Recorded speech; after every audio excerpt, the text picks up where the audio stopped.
오늘 이 본문의 말씀은 말 그대로 열왕기라는 그런 그 역사서는 어떻게 쓰여졌는가 하면은 남유다로 중심으로 쓰여져 있어요. 그래서 남유다라는 나라가 어떻게 형성이 됐는가라는 것은 유다 지파와 베냐민 지파 두 지파 외에 10지파는 북이스라엘의 지파, 북이스라엘의 나라를 형성하고 있다라고 볼 것이죠. 그래서 이제 오늘 열왕기나 역대기나 그렇게 우리가 읽어보게 되면 자꾸 이제 나라가 북이스라엘로 갔다가 남유다로 왔다가 이제 예를 든다면 이제 나라가 둘로 다 나눠져 있는 거예요. 우리 남북한 마냥 남한의 역사를 봤다 또 북한의 역사로 갔다가 왔다 갔다 이렇게 교차가 되는데 뭐 여기에서 우리가 뭐 헷갈려 할 필요는 없어요. 남유다의 역사가 이렇게 이루어졌고 또 어떤 왕은 또 어떻게 행했고 또 뭐 북이스라엘의 왕은 어떻게 왕했으며 또 하나님께서 어떻게 두 나라를 평가하고 계시는가라는 것도 우리가 한번 생각해 봐야 되는 거죠. 이제 역사는 북이스라엘에서 남유다 왕국으로 넘어와 유다 왕 요아스의 아들 요아스가 종교개혁을 일으켰다고 했죠. 그렇죠? 성전에서 숨어서 6살까지 그가 길러줬고 그가 장차 왕이 돼서 종교개혁을 단행했다고 했어요. 그렇죠? 그런데 그가 또 그의 신복들에 의해서 죽임을 그렇게 당하는 모습을 우리가 보게 되는데 오늘 이 요아스의 아들 아마샤가 왕위에 올라서 그 아버지의 뜻을 따라서 이렇게 종교개혁도 단행하고 종교개혁을 계획이 아니라 그 다윗 왕가의 그러한 역사대로 정치를 한 것이 아니라 다윗 왕에 비하면 많이 못 미쳤더라 그런 말씀이 오늘 나오죠. 그래서 역대 왕을 평가를 하면 한 사람 한 사람 그 평가가 사실은 그 평가를 하기 이전에 참 그 평가가 사실 어려운 거예요. 그렇죠? 사람이 사람을 평가한다라는 건 저렇게 참 쉬운 일은 아니지만 오늘 본문에도 보니까 그 조상 다윗과 같진 않았더라. 그렇게 뭔가 좀 미흡한 그러한 뉘앙스를 뭔가 좀 이 아마샤라는 그 왕이 좀 미흡했다라는 그러한 표현으로 그렇게 쓰여진 모습을 보게 되죠. 이는 요아스의 아들입니다. 그런데 이 사람의 공통점이 있어요. 요아스가 그 신복들에 의해서 죽임을 당한 것 마냥 오늘 본문을 쭉 읽다 보면 이 아마샤라는 왕도 자기 신복들에 의해서 죽임을 그렇게 당해요. 그 생명대로 살지 못하고 참 그리고 이제 그가 여러 가지 정치적인 그러한 일들을 잘 정치를 했음에도 불구하고 오늘 본문에 보니까 그가 한 가지 하지 못한 게 있어요. 그렇죠? 산당을 제하지 못한 거예요. 그래서 산당은 두 가지로 그렇게 좀 표현이 돼요. 첫째는 이스라엘 백성들이 예루살렘 성전에서 제사 드리지 않고 산당을 지어서 거기서 하나님께 제사를 드렸던 일들이 있었고요. 또 하나는 그 산당이 어떤 역할을 했었느냐면 그 시대별로 조금 다릅니다만은 우상을 섬기는 그러한 곳으로 그곳이 그렇게 이용되기도 했다라고 볼 수가 있겠죠. 자, 요아스가 그렇게 이제 신복들에서 죽임을 당하고 그 아들 아마샤가 왕위에 올랐어요. 참 역사는 그렇게 수레바퀴처럼 그렇게 돌고 도는 겁니다. 그래서 우리나라도 보면 나라가 적은데도 불구하고 정권이 바뀔 때마다 정치적인 그런 보복이랄까 뭐 모르겠어요. 그 사람들은 한쪽에서는 보복이라고 하고 한쪽에서는 잘못된 걸 바로잡는다고 하고 뭐 양쪽에 어떤 논리가 있겠지만은 이렇게 이제 역사가 바뀌고 주인이 바뀌고 지도자가 바뀔 때마다 그렇게 많이 바뀌는 모습을 보게 되죠. 이처럼 역사는 수레바퀴처럼 그렇게 도는 것이 역사라. 돌고 도는 것이 역사라라고 이렇게 얘기를 합니다. 그래서 한 세대가 가면은 또 한 세대가 오고 또 그 한 세대가 가면 또 한 세대가 가지요. 그렇죠? 자, 선한 왕이 통치를 하는가 하면은 악한 왕이 또 통치를 할 수도 있습니다. 자, 그래서 이렇게 좋은 왕, 선한 왕이 지도자가 생기면 나라가 부국강병을 이루고 또 악한 그런 지도자가 생기게 되면 나라의 기강이 그렇게 흔들리는 것도 우리가 쉽게 보게 되죠. 자, 오늘 본문을 보면요, 이 아마샤라는 이 왕은 선왕의 원수를 모세의 율법대로 치리한 사실을 보게 돼요. 오늘 우리가 본문을 읽었듯이 자기 아버지를 죽인 그 원수들, 그렇죠?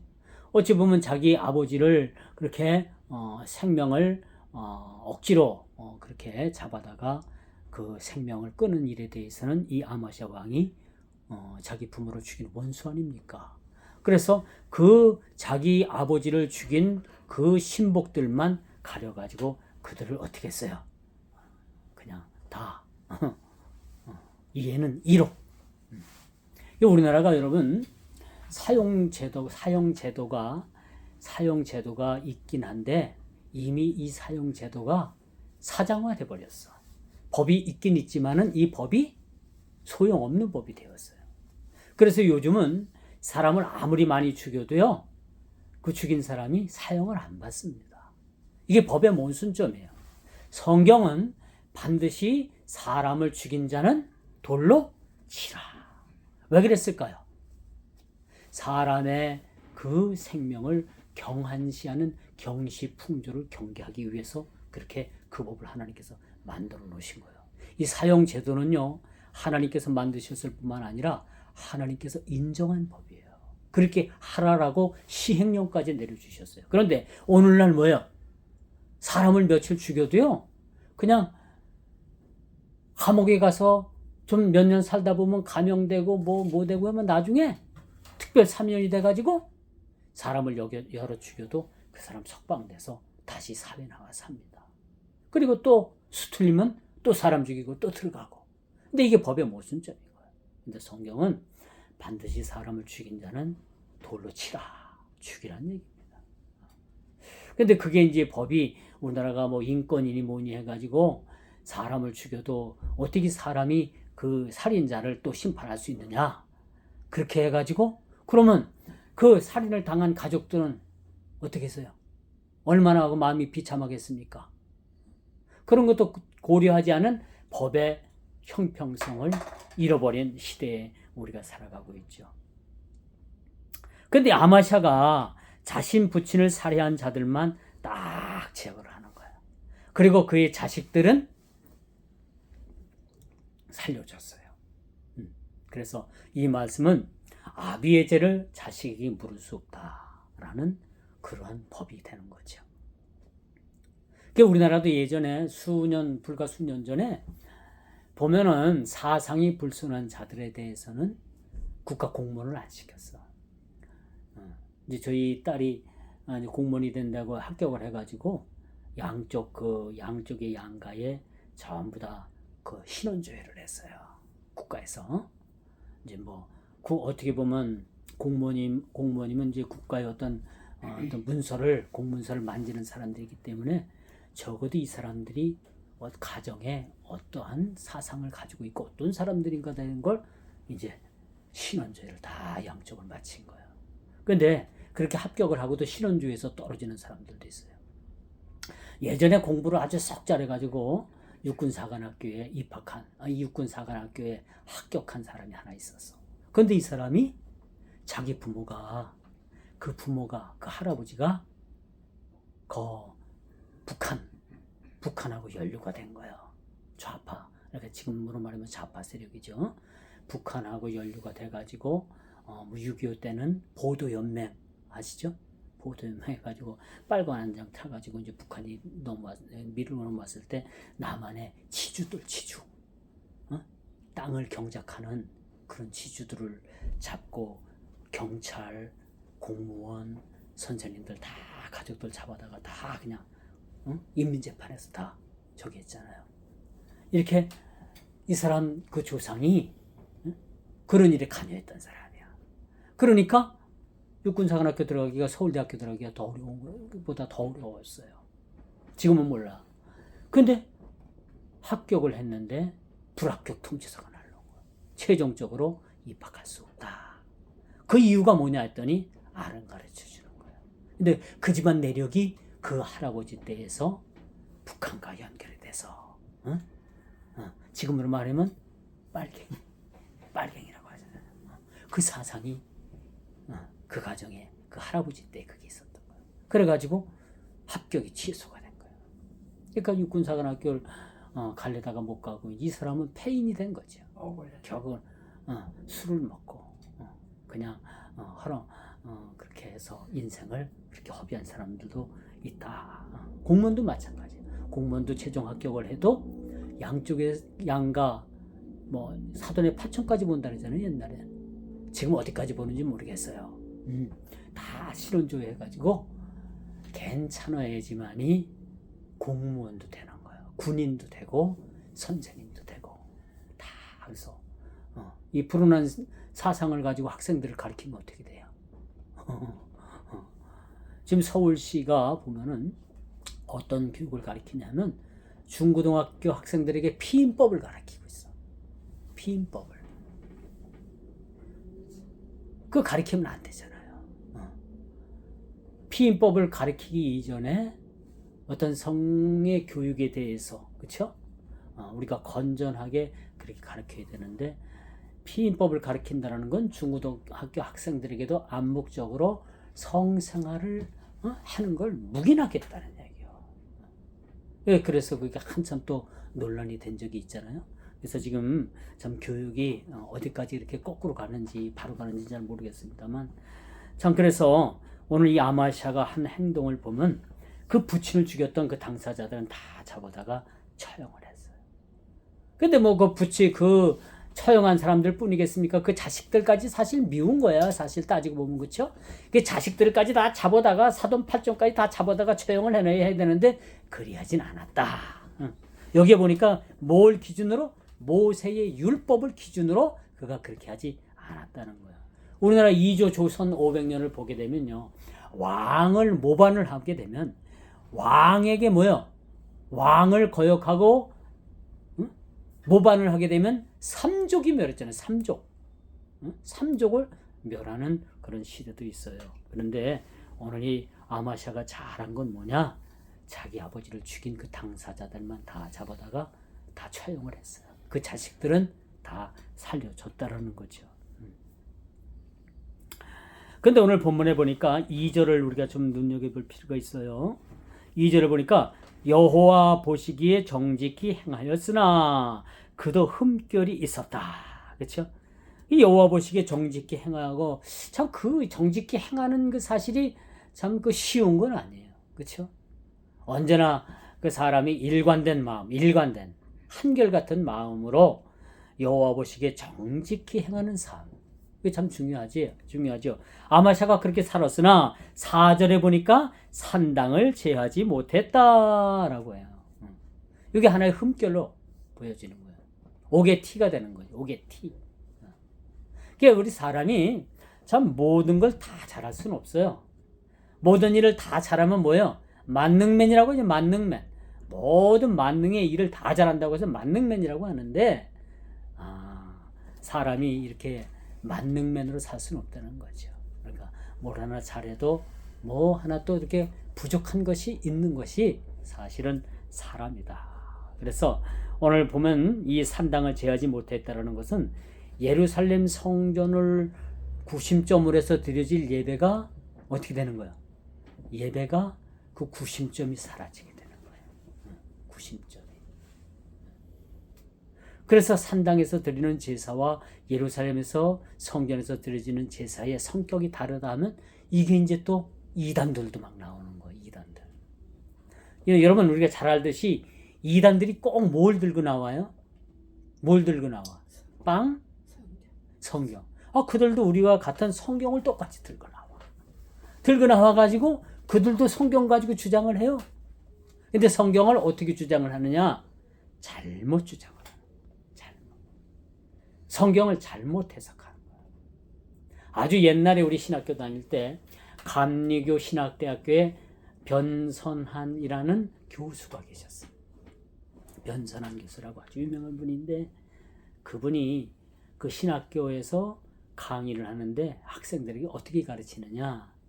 자, 신학생 여러분, 저 앞에 남산을 보세요. 뭐 그 신학교가 종로에 있는 신학교가 남산이 보이겠다. 저 남산을 올라가는데 여러 가지 등산로가 있어요.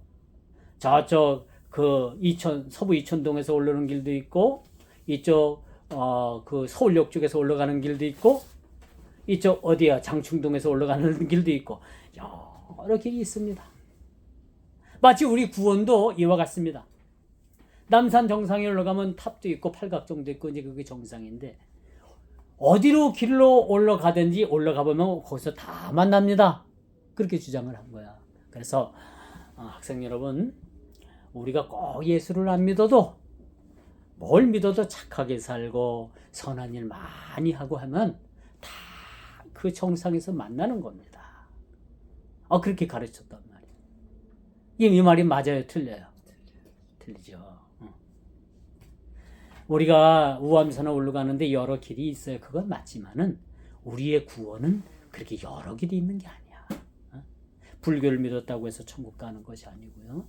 이슬람을 믿었다고 해서 천국 가는 게 아니고, 유교를 믿었다고 해서 천국 가는 게 아니고, 오직 예수 그리스도, 그렇죠? 오직 한 길, 그 길만을 올라가야지만이 천국이 나오게 되는 거예요. 이게 자유주의 신학에서는 그렇게 주장을 했어요. 그 시대에 그렇게 배웠던 학생들이 지금 어떻게 가르치겠어요? 구원이 꼭 예수 그리스도만 통해서만 있는 게 아니다. 그렇게 가르칠 수가 있는 거예요. 지금은 뭐 세상에 안 계시지만 조용기 목사님도 그렇게 주장을 했잖아요. 불교 학생들 세미나에 가가지고 정확한 건 모르겠지만은 꼭 구원의 길이 우리 기독교 교회만 있는 게 아니라 여러분들에게도 있다 라는 이야기. 그거 잘못된 거잖아요. 그런 이야기. 그래서 기독교도요, 이렇게 절대적인 그 신앙의 절대적인 구원론에 있어서 입장을 조금씩 달리하고 있다. 오직 예수, 그렇게 주장하는 그러한 부류가 있는가 하면은 아니야. 이 땅에서 덕을 많이 쌓고 선한 일 하고 남에게 봉사 많이 하고 구제 많이 하면은 그 공으로 인해서 천국 갈 수 있다. 그렇게 이야기해요. 신천지들이 여러분 그 무심천 같은 데 가면 막 뛰들르고서 집게 짓고 뭐 그 쓰레기 봉투 들고서 막 이렇게 막 청소도 하고 막 보여주기 시작해. 청주뿐만 아니라 딸이 사는 거기 그 원주도 그런데요. 그리고 이제 자기들이 그 전화를 해가지고 우리 이런 일 하는데 와서 사진 찍어달라고 그런데요. 그러니까 걔들은 다 보여주기 식인 거야. 보여주기 식. 그 속에 들은 건 아주 악한 것들. 신천지가 얼마나 세상을 이렇게 뭐 코로나 때문에 박학 뒤집어 놨습니까? 뭐 교회 안 다니는 사람들도 신천지 하면 그 사람들 코로나 옮긴 사람들 뭐 어쩐 사람들 그래서 부정적인 시각을 봐요. 그런데 요즘 그 무심천 글을 이렇게 자전거 타고 하다 보면 걔들이 도대체 얼마나 많이 활동을 하는지 몰라요. 뭐 스티커 붙이기 해가지고 뭐 책도 보여주고 뭐 다 해가지고 이렇게 포섭을 막 그런 악한 그런 독보석과 같은 존재들이 요소 곳곳에 이렇게 있음을 보게 됩니다. 자, 산당을 제하지 못했다라는 것은 예배의 구심점이 흐트러질 수 있다라는 거예요. 여러분들이 코로나로 인해 가지고 교회 나오지 않고 그 잠옷바람으로 바자맛바람으로 텔레비 앞에 앉아가지고 텔레비전 예배 드리는 거, 그거 그렇게 함으로 인해서 교회 안 나오는 사람들이 많대요. 그 사람들이 생각하는 건 이제 교회 굳이 안 나가도 아이고 뭐 그냥 뭐 파자맛바람으로 텔레비 앞에 앉아서 예배 드려도 된다라는 그런 인식을 심어준 거야. 그래서 예배가 예배되지 못하고 예배가 이제는 그 구심점이 교회에서 자기 편의한 방법대로 흘러가게 된 거예요. 편의한 방법대로. 우리 그 장로교 교단의 주경신학자인 박윤선 박사가 있어요. 박윤선 박사님이 계시는데 그분은 주일날 너무 늦어갖고 택시를 타고 교회를 왔다가 교회에서 잘렸어. 교회에서. 아니 주일날 택시를 타고 다닌다고. 잘렸어요. 근데 지금은 어때 시대가? 늦으면 택시 타고 와야지요. 그래요 안 그래요? 응. 주일날 꼭 사야 되는 물건이 있는데 그때 주일날 안 사면 못 사. 어떻게 해요? 가서 사야죠. 그렇죠. 왜 말씀을 안 하세요? 사야죠. 주일날 꼭 이제 그냥 응? 아주 피치 못하게 가야 되는 상황이 생겼어. 응? 내 형제고 내 진짜 내가 전다던 이웃인데 주일날 하필날 또 뭐 저기를 한다네. 그래서 어떻게 해요? 복음 전도를 위해서 가는 거예요. 예배 끝나고. 그렇죠? 또 예배까지 깡그리 무시하고 가면 안 되지만 근데 좀 더 지혜로운 게 있어요. 주일날 못 가면은 토요일날 미리 찾아가 가지고 봉투에 봉투도 좀 하고 내가 주일날 가서 축하해 주는 게 맞는데 내가 주일날 예배를 드려야 되고 그래서 미리 찾아왔다고 인사드린다고 축하한다고 하면 그 사람들이 더 좋아해. 더 좋아하는 사람들 많아요. 그리고 그 사람들 그 이제 생각에는 어떤 생각이 들게 하는가? 예수 믿는 사람들은 주일날 그 예배 때문에 예식장은 안 와도 이 사람들이 토요일날 미리 찾아와서 인사도 하고 봉투도 하고 그렇게 가더라. 그런 소문이 나면 그것이 오히려 더 좋은 거야, 아니면 더 좋은 거예요, 사실은. 우리가 지혜롭지 못하기 때문에 그렇지 얼마든지 지혜로운 방법들이 많이 있다라고 말씀드릴 수가 있는 거예요. 그렇죠? 자, 이처럼 여러분 모든 것은 다 잘할 수는 없어요. 그렇죠? 모든 건 다 잘할 수는 없어. 그러나 오늘 요아스의 아들인 아마샤가 참 보시기에 3절이죠. 아마샤가 여호와 보시기에 정직히 행하였으나 그리 했으나 보면 그 뒤에 조금 그 뒤에 따라오는 것이 좀 부정적인 이야기가 나와요. 3절에 그 조상 다윗과는 같이 아니하였으며 그의 아버지 요아스가 행한 대로 다 행하였어도 오직 4절 오직 그쵸? 산당들을 제거하지 못하였더라. 이 말씀을 보면서 참 모든 것을 다 잘할 수는 없다고 생각해요. 여러분들도 흠이 있고 저도 흠이 있고 그렇죠? 다 잘하지 못해요. 우리가 얘기를 안 해서 그렇지 서로 막 마주 앉아서 비난하고 그 단점 드러내고 그러다 보면 뭐예요? 서로 이제 불신하는 것밖에 안 남아. 신뢰감이 다 떨어지는 거야. 그렇죠? 그렇기 때문에 우리는 서로 단점이 보여도 다 덮어주는 거예요. 좋은 점만 보는 거예요. 좋은 점만. 아마샤가 참 잘했어요. 여호와 보시기에 정직히 행한 사실이 얼마나 귀중한 겁니까? 그렇죠? 여호와 보시기에 정직히 행했잖아. 근데 그 뒤에 오는 그러한 말씀의 내용은 그렇게 또 아마샤가 하나의 단점으로 그렇게 작용하고 있는 모습을 우리가 보게 됩니다. 근데 모든 건 다 잘할 수 없어요. 그런데 우리의 실수, 우리의 잘못들을 주님께서 다 아시는 거예요. 또 용서해 주셔요. 그렇죠?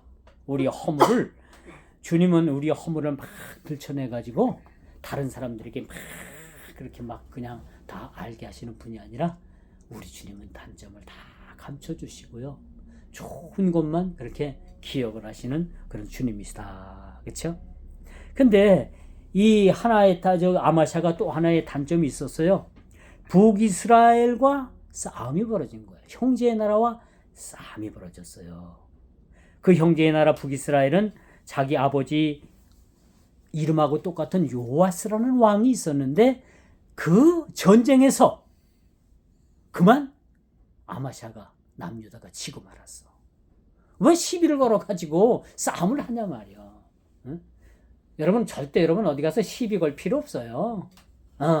시비 걸 필요 없고 어디서 그런 어떤 막 싸움이 일어나고 막 파당이 지어지고 그러면 여러분들은 잠시 잠깐 그 자리에서 피해요. 응? 피하는 게 좋아. 거기 가냐 해가지고 싸움 말리다가 오히려 자기가 싸우는 사람들 많아.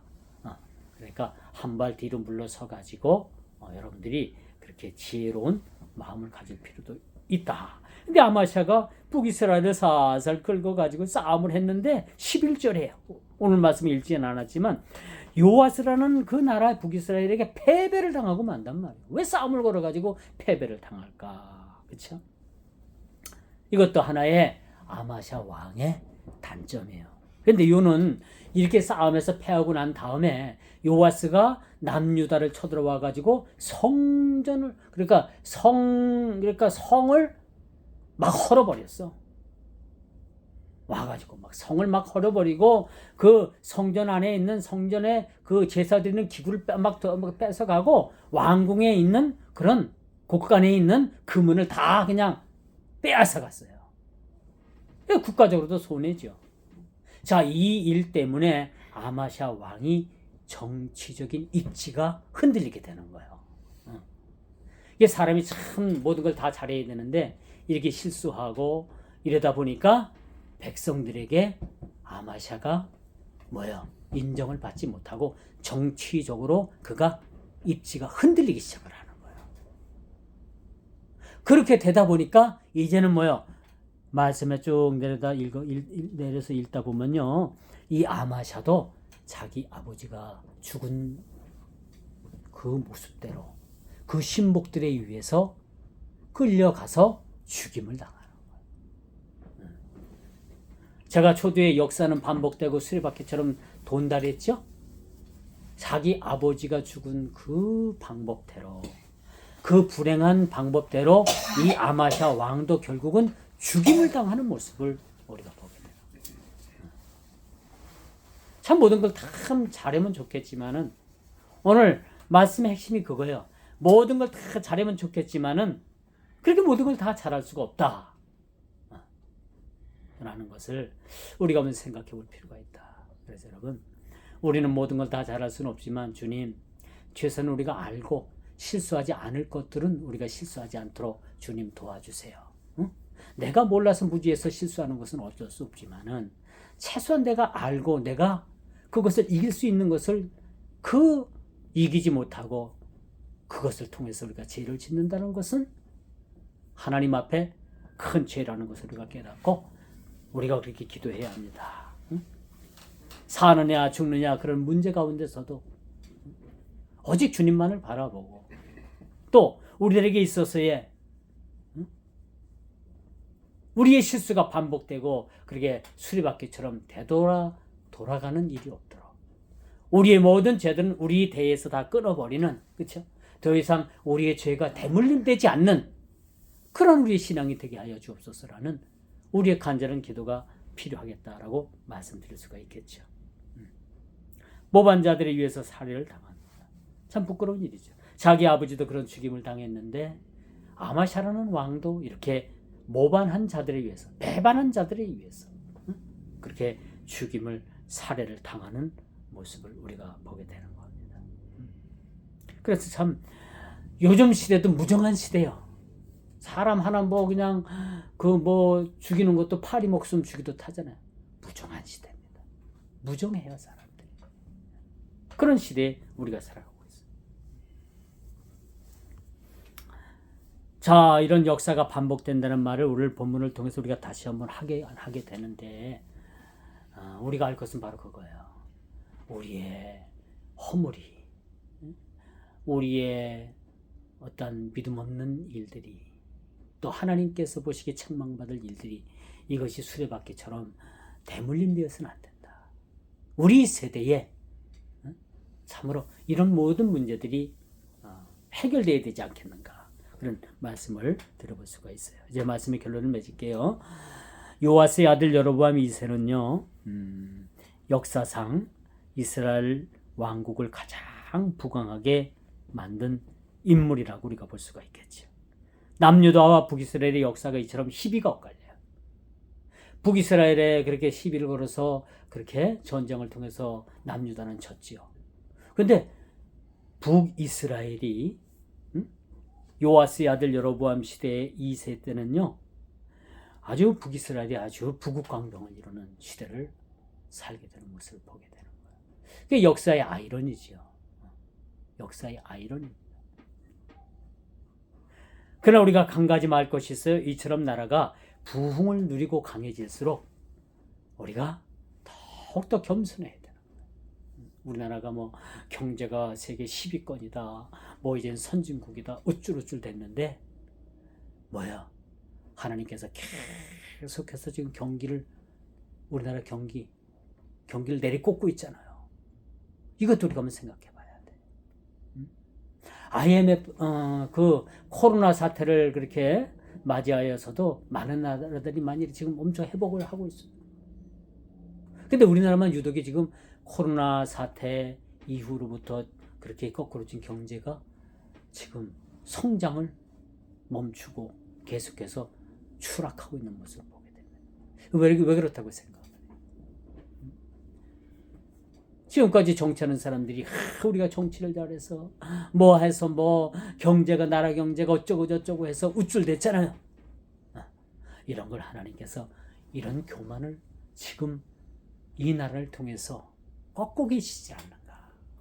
우리가 다시 한번 생각해 봐야 합니다.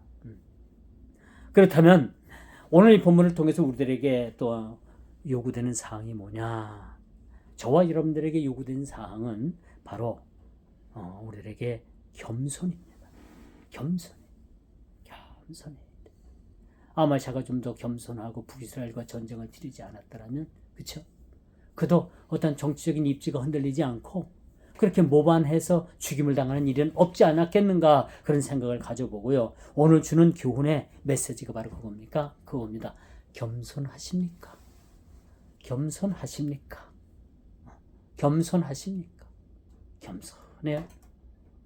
오늘 말씀을 통해서 우리가 겸손을 다시 한번 기억하고 배우고 상기하는 저와 여러분 되기를 주님의 이름으로 축원하면서 말씀을 맺도록 하겠습니다. 주님 감사합니다. 귀한 시간 저희들이 이젠 북이스라엘과 남유다 왕국의 그런 왕정 정치에 대해서 우리가 살펴봤습니다. 하나님, 이젠 아마샤는 자기 아버지가 부친이 간 길, 그 길을 통해서 그도 모반에 의해서 죽임을 당하고 참 북이스라엘과 전쟁을 통해서 정치적인 입지가 흔들려 결국은 그도 참으로 나라에 큰 폐를 끼친 모습을 우리가 보게 됩니다. 그가 겸손하지 못해서 그런 상황을 만들어낸 사실들을 우리가 기억하게 하시고, 이 말씀을 우리가 교훈 삼아 우리도 겸손한 그런 믿음의 성도의 삶을 살아갈 수 있도록 은혜 베풀어 주옵소서. 예수님의 이름으로 기도드리옵나이다. 아멘.